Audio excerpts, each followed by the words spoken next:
তার পিতার স্মৃতি বিজড়িত তুলসী খাল পুনঃখনন কর্মসূচির উদ্বোধন করতে তুলসীতে যাবেন। সেখান থেকে ফিরে এসে যশোরবাসীর দীর্ঘদিনের যে স্বপ্ন, যশোর একটি পূর্ণাঙ্গ মেডিকেল কলেজ হাসপাতাল হবে, সেই হাসপাতালের ভিত্তিপ্রস্তর স্থাপন করবেন। এরপরে যশোরের ঐতিহ্যবাহী পাবলিক লাইব্রেরি তিনি পরিদর্শন করবেন। তারপরে যশোর ঈদগাহ ময়দানের ঐতিহাসিক জনসভায় অংশ নেবেন।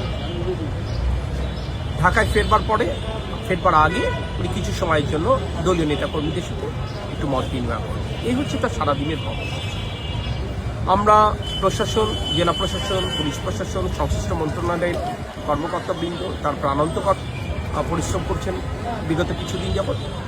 আমরা এই কর্মসূচিগুলো যেন সুষ্ঠুভাবে সুসম্পন্ন হতে পারে সমন্বয়ের দায়িত্ব পালন করছি।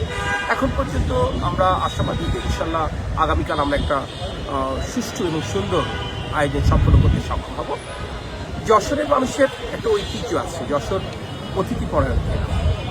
আমাদের যশোরের যে ঐতিহ্য, এখানে আমাদের সংস্কৃতি রয়েছে, আমরা সৌজন্য এবং শিষ্টাচারে বিশ্বাসী।